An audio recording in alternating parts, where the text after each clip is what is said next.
নমস্কার বন্ধুরা, সবাইকে আমার ব্লগে স্বাগত। আশা করি আপনারা সবাই ভালো আছেন এবং সুস্থ আছেন। আপনাদের আশীর্বাদে আমিও ভালো এবং সুস্থ আছি। আজকে চলে আসলাম একটি রান্নার রেসিপি নিয়ে। আজকে তৈরি করব আলু দিয়ে চিংড়ি মাছের কষা। তো এই রান্নাটা কিভাবে করছি তো চলুন দেখে নেওয়া যাক।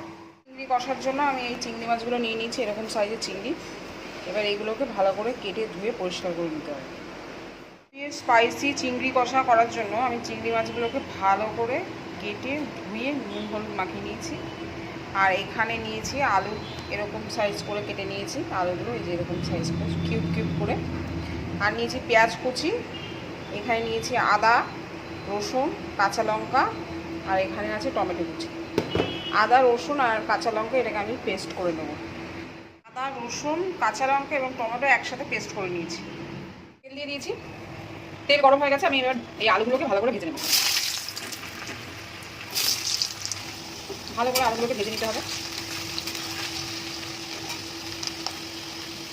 আলুটা যাতে ভালো মতো ভাজা হয়, তাদের নুন বা হলুদ ঢোকে, তার জন্য আমি নুন সামান্য একটু হলুদ।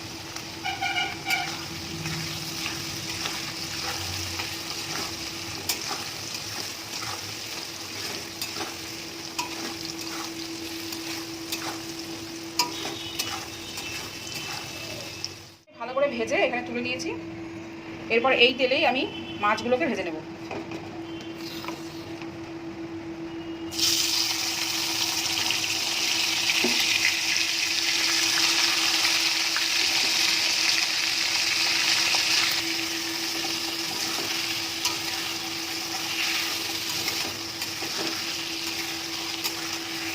হালকা করে আমি চিংড়ি মাছগুলোকে ভাজবো।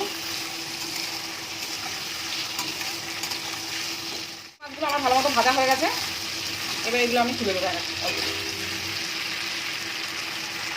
এবার এই তেলেই আমি ফোড়ন দিয়ে দেবো দুটো শুকনো লঙ্কা, আর দিয়ে দেবো গোটা জিরে।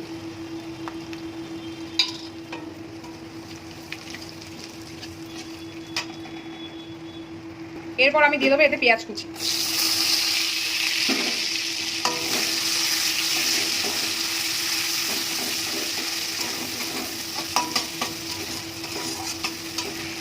পেঁয়াজটা ভালো করে ভেজে নিতে হবে। পেঁয়াজটা আমার ভালো মতো ভাজা। এরপরে আমি এতে দিয়ে দেবো আদা, রসুন, কাঁচা লঙ্কা এবং টমেটো পেস্ট।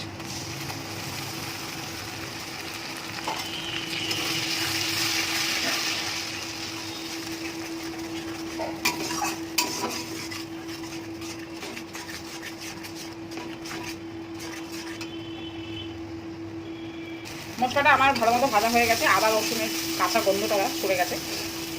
এরপর আমি অ্যাড করবো এতে লবণ, হলুদ গুঁড়ো, জিরের গুঁড়ো আর সামান্য লঙ্কার গুঁড়ো। মশলাটা যাতে পুড়ে না যায় সামান্য একটু জল অ্যাড করবো, দিয়ে এটাকে আরও ভালো করে কষিয়ে নিতে হবে।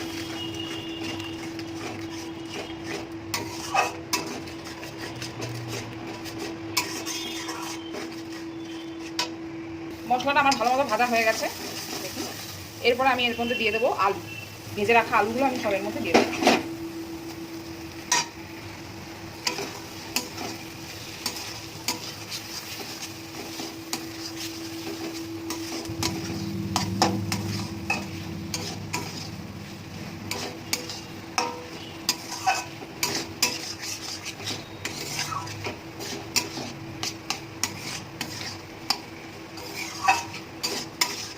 আলু দিয়ে মশলা দিয়ে এটাকে কষিয়ে নিয়েছি। এর মধ্যে এবার অ্যাড করবো জল।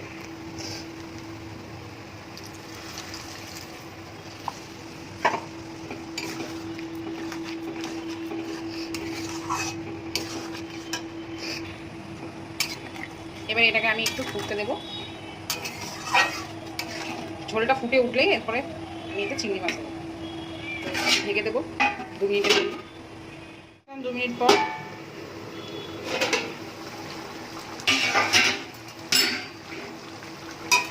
ঝোলটা আমার ফুটে গেছে।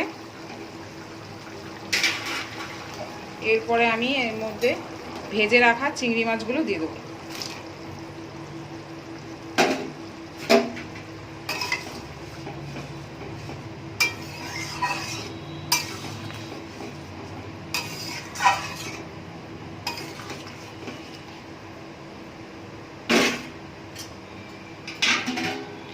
দিয়ে ঢেকে দেবো আরও 2 মিনিটের জন্য।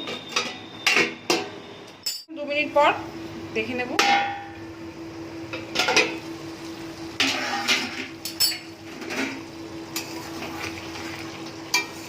একদম রেডি।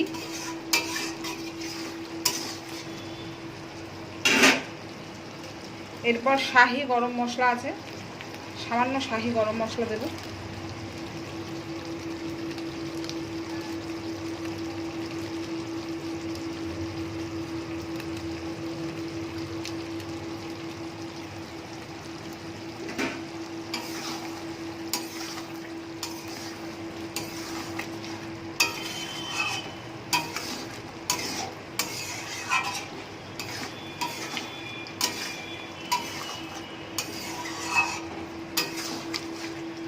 এবার নামিয়ে নেবো এটাকে।